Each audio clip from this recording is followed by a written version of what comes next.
Lowe's early Black Friday deals are going fast. Don't miss up to 50% off select major appliances. Plus, up to an extra 25% off when you bundle select major appliances. And with Christmas around the corner, you're gonna need more string lights, right? Save $4 on GE LED 100 count string lights, now just $5.98. Lowe's, we help, you save. Valid through 12/3. Selection varies by location. Select locations only while supplies last. See Lowe's.com for more details.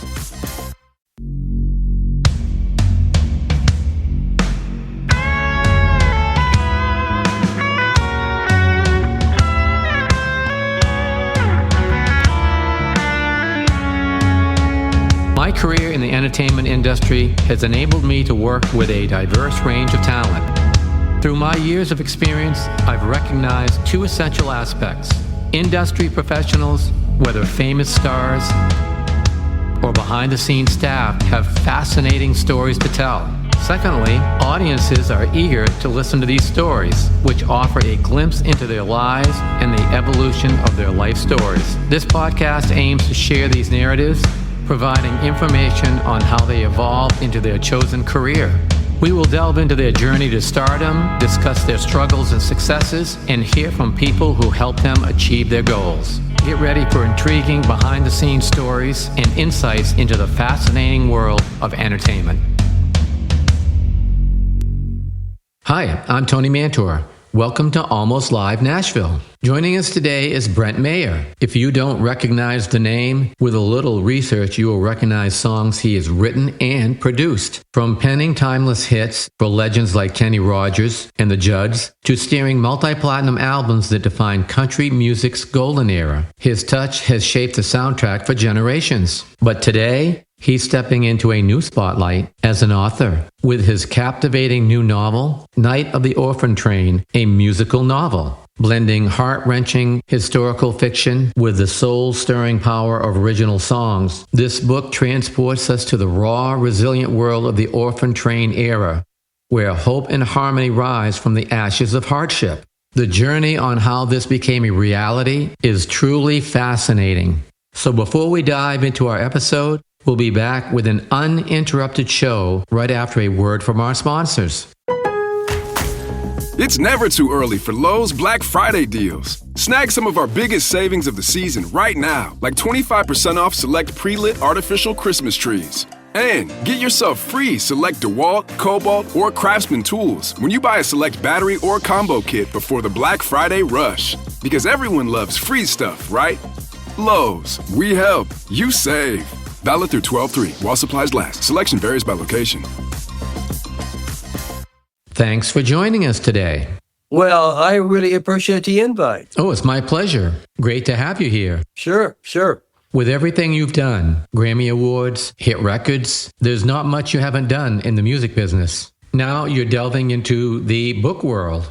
Can you give us a little background on your journey to writing this book? Oh, it's the nuttiest story, Tony. It wasn't a scratch that I had to itch. You know what I mean? I was totally happy making records and writing songs, and that's what my future held for me. So anyway, my wife and I are driving back from Colorado on vacation, and on I-70, we're right in the middle of Kansas, and there is this big sign that I'd never really seen before, and it said, "Exit here, visit the Orphan Train Museum, Concordia, Kansas." And there was a picture of this wafy little child, and very period looking. And I went, what? An orphan train, what? And so Janelle saw it. So she pops out her computer, this is my wife, and she types in Orphan Train Museum, Concordia, Kansas. And this thing pops right up, and it's a Smithsonian Museum. And we start reading the information they have there. It was astounding. And we started finding out about part of our country's history that hardly anybody knows about. Yeah, that's pretty amazing.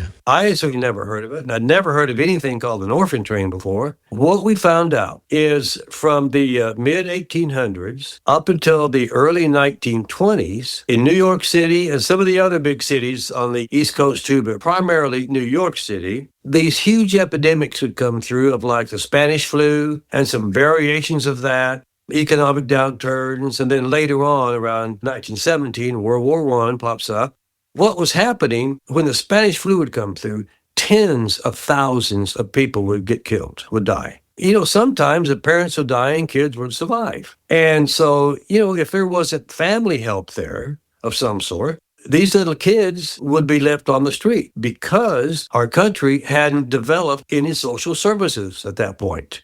This went on for almost 60 years. And during that time period, at any time, there would be thousands of homeless kids, street children, begging for money, whatever they had to do to survive. There was just sort of no end to it. And they called them epidemics. With all these things going on, there must have been someone there that could help. There was this Methodist minister, William Loring Brace was his name. It was just absolutely eating him up, witnessing these little children. And they were just everywhere. So one day he got this notion, and I write it in my book, that he was reading a newspaper. What was happening then is a lot of immigrants that were coming into the country weren't just being satisfied by getting New York City and say, wow, here we are, because the West was just exploding. With the big land grab in Oklahoma, they were actually paying people to come and farm X amount of land. And so the good Reverend had this idea, surely some of these families could use an extra kid. Maybe the moms had nothing but boys and wants a girl, or maybe it's just the opposite. They've had 3 girls and the mom says, that's enough for me. And the dad says,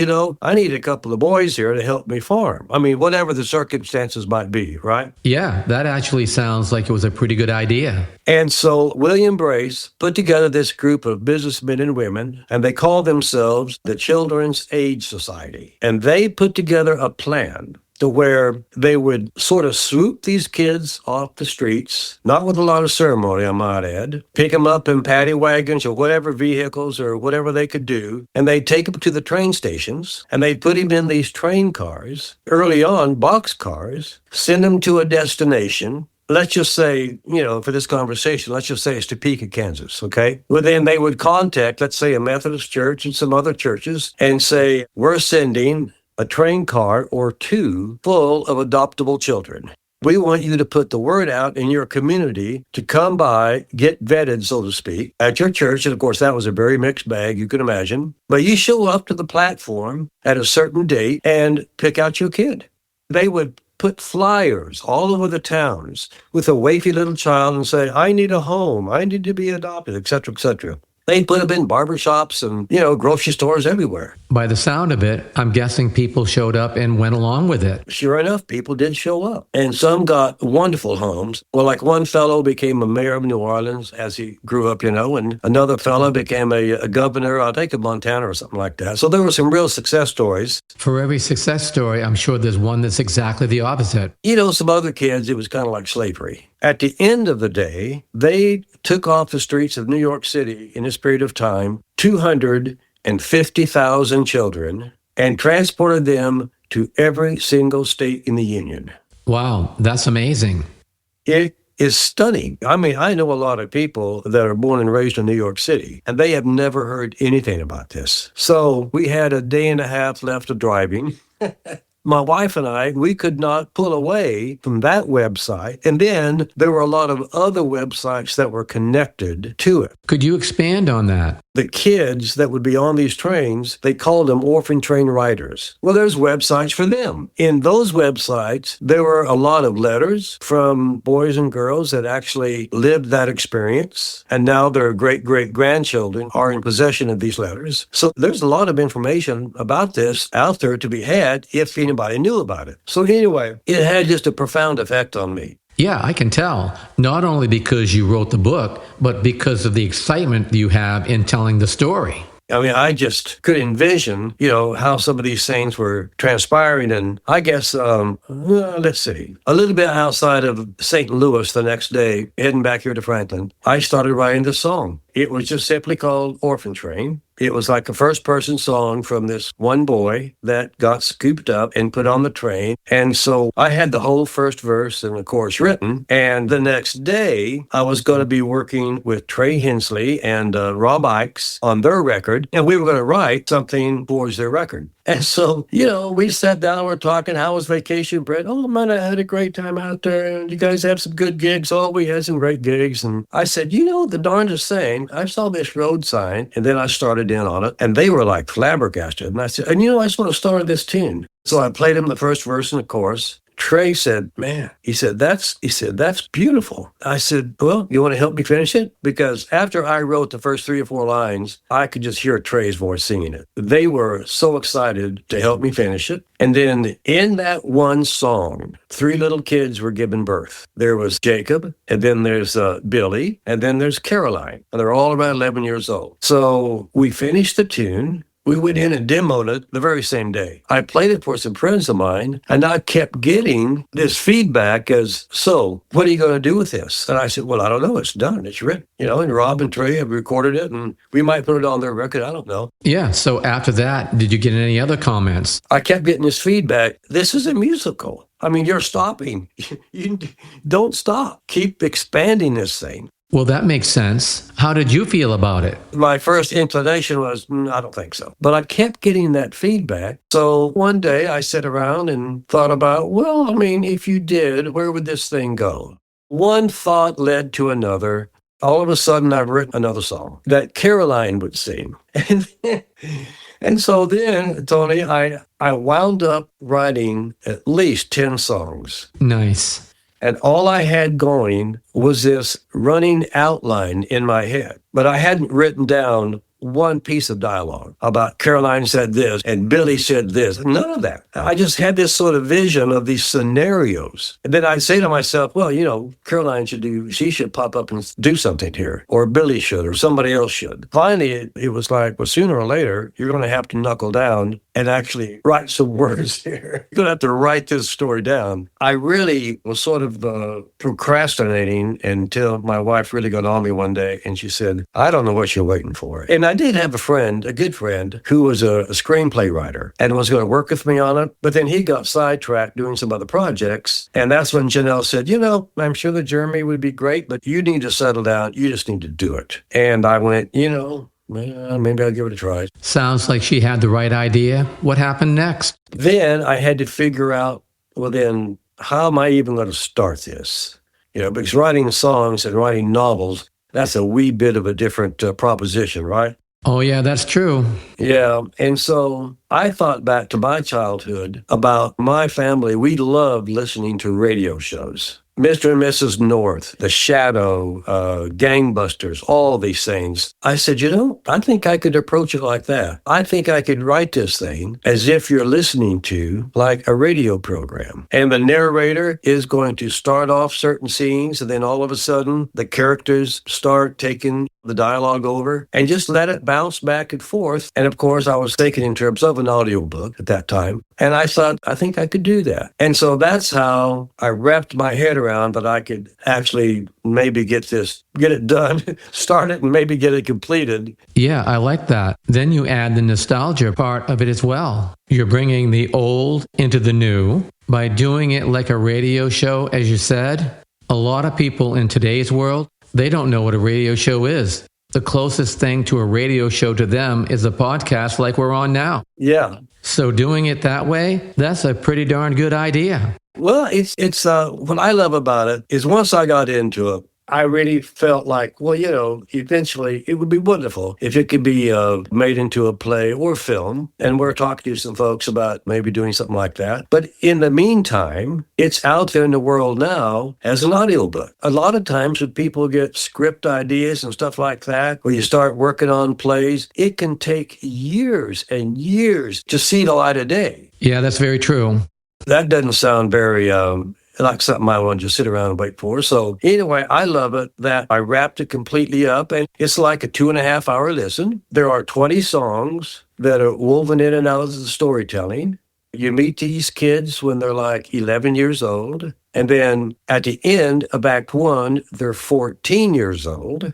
And then when Act 2 starts, they are actually, there's a time jump, and they're like 18. And then you follow them till they're about 22. Okay, so who is doing the voices on this? Well, we ran into a good friend of mine, actually, who's an actor. He did the narration, and he really does all the narration. It's like really listening to an audiobook. And he would alter his voice just a little bit when Caroline would say something or Billy would say something. And then you just slip right into those personalities. Then when you hear them sing a song, it's actually kids singing those songs like in Act One. Who did you get to do the singing? We ran into some incredibly gifted, talented singers like the girl that sings Caroline, who actually turns out to be kind of like the focal point of this project. And her name was Brooke Spencer. She is a stunning young singer. And then when I was looking for now we have some more kids and people like that, I was working on a record with Joe Robinson, who's a great guitar player, singer from Australia. And he said, I think, Brent, I can help you on some of these kids you're looking for. He said, there's a family band called the French Family Band that just moved here from Australia, from Melbourne. And they've got some young kids in the family, and they're stunning players, and they're really cool singers. I looked them up on YouTube, and they're wonderful. Joe put me in contact with them, and they were so excited about it. So we got together, and they filled out the rest of the youth that we needed to have, singing those songs in Act One. Then when we do the time jump, we have Caroline is then a wonderful singer in town, Shannon LeBrie. And then Joe Robinson took over the character of Jacob. And then Jason Eskridge took over the voice of Billy. And then there were some other characters in there too. I've had conversations with many different authors. Mm-hmm. They've written many well-known books. Mm-hmm. Some have had great stories of how they were starting writing the book. The characters were struggling. Then all of a sudden, they said the characters seemed to take a life on of their own. They took over. Did you find that happening during your process, that all of a sudden the characters took over and you wasn't in as much control of writing as they were controlling the narrative? You know what? That is absolutely true. And that I hadn't really processed that, Tony, until, oddly enough, a few days ago. I was sort of asked that question on a radio show not too long ago that I did. And I said, well, what happens is, different from songwriting, is you're living, once you finish a song, if it takes a few hours, a few days or whatever, but it's done, right? Yeah, right. But I said, in writing a novel, these characters are with you 24/7. All of a sudden, they're sort of in your psyche. Not that you can't turn it off and you go to a movie or things like that. Of course you can. But when you're driving into work, when you're doing the darndest things, by writing or whatever I'm doing, all of a sudden, a scenario will just pop into your mind that Billy is doing or Caroline's going to run into, and you just start writing it in your head. I never, seem to forget much of it. They really do become sort of part of your life. Even now, they haven't gone away. Even though I finished, it's done. But they are still living inside of me. And I know that sounds very melodramatic, but I'm telling you the absolute truth. When I think of Jacob and Caroline and Billy, I don't think of them as little fictional characters. I really don't. Yeah, I get that completely. In the production world, when you're producing, developing an artist, it's your baby, it's your project. When you're done, you can sit back, listen to it, and be very proud of your work. Mm-hmm. With a book, it's a little different. You develop these characters, they kind of take on their own life. So when it's done, you can sit back and say, oh, well, it's finished. Yet they've taken on their own lives. They could go on and do something completely different, something fresh and new. Well, yeah, and I've been asked that, what's your next one? And I don't know, Tony, because if I hadn't have seen that road sign, I would have never gone down this road. So when I get sort of like these creative itches, it's usually coming from, songwriting. It's like somebody calling me up and asking me if I'd like to work with them on a record. Those are the opportunities that usually come my way and kind of keep me busy. Where I think sort of an author that just does this, that's their whole life. They are constantly in this other place of waiting for the same character to get into another book of some sort, right? Another story in their life. Yeah, you have a good point there. It's a complete different mindset for sure.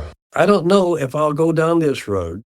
I can honestly say I don't know if I've done anything that's been more gratifying, because it was absolutely new turf, so to speak. Something I'd never, ever thought I would jump into, Yeah, I get it. I'm glad you brought that up. You've had quite the journey here in Nashville. You've written a lot of hit records. You've produced a lot of hit records. Now you are in this other world of creating characters. How have you seen yourself evolve from when you saw that very first sign and had that very first thought of writing this Now it's out there where people can get it, hear it, and it's a real entity. How did it change your outlook on it? Then, how did you see yourself evolve because of it? Well, that's a good question. And I think now I really don't have an answer for that. I don't. I think that one thing I can say on the other side of that all of my experiences in making records and in writing songs, and even some of my own life experiences, led me into this project and helped me get through this project. My maturity as a songwriter gave me the ability to dig into some of these places where I needed to go. I don't think as a young 25 or 6-year-old songwriter, I don't think I could have done that. I really don't. So I feel that a lot of my life's work up to now was all put to work in getting this project finished and out there. And it's incredibly rewarding. Yeah, absolutely. I think part of the reason why it is so rewarding is it is a different entity than what you're used to doing. In the music, we've got people all around the world that will connect with us because of what we do and what we produce and all the things that intertwine. Because of this, it allowed you to open your creative mind to do something bigger than you ever thought that you might do. And because it's so different, I would think that you would look at it completely different than anything than you've ever done because it took you a little out of your comfort zone. Yes, for sure. Absolutely. When you ask me, so does that want to open my vision for other things? It's like never say never. If the idea or something would spur my imagination to take on another project that would be like this, I would embrace it 100%. I would embrace it 100%. And I think I could use all the experience that I got in creating the Orphan Train. Obviously, that would help me moving forward in some other project. But it's like when I saw that road sign, it wasn't like I was looking for a road sign. It was just went right by me in a split second. And that's just what life sometimes presents you. Yeah. And so will that happen again? I honestly have no idea. But I would embrace it. I can tell you that. That's great. That's the most important thing. Like you say never. So now, most important, where do people find this? How do they follow you on what you're doing? Well, it's right now it's on Amazon. It's Audible, Barnes & Noble, and it's called The Night of the Orphan Train, a musical novel. And then the soundtrack of all 20 songs just got released today, actually. And that's out there on Spotify and every place where people stream their music now. The whole thing is out there for the world to embrace. And I'm really hoping that people will get a hold of the book and listen to it and enjoy it. And the same thing with the music. I'm having a lot of fun on this side of it, of doing podcasts and visiting some radio stations. And I might do some personal performances with some of the artists that recorded the songs. And so I'm enjoying doing all this side of it too. This side of it can be very fun and entertaining as well. So in closing, we've discussed a lot of things. What do you think is very important that people know about everything that we've talked about? And is there any underlying message that you think is important for them to hear about this journey that you've taken with this?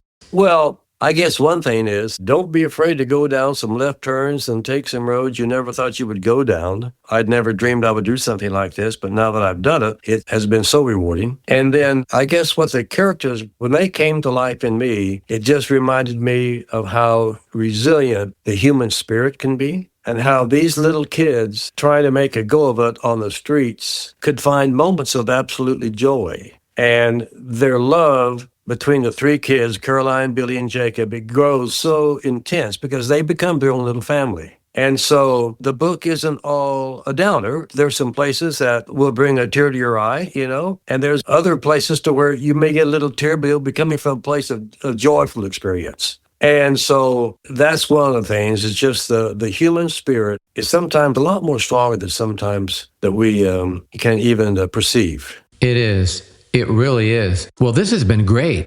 Great conversation, great information. I really appreciate you taking the time to join us today. Well, thanks, Tony. I had a great time. I'm sorry that we lost power for a while. Yeah, the beauty of that Nashville weather for sure. Well, it's been a pleasure having you on. I really appreciate it. Thanks again.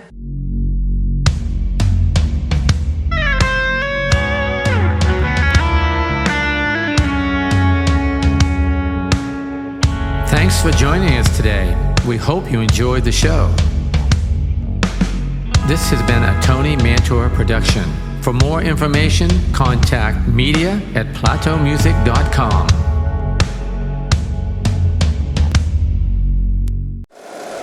If you like the show, please take a moment to rate, review, and subscribe. It really does help the show to grow.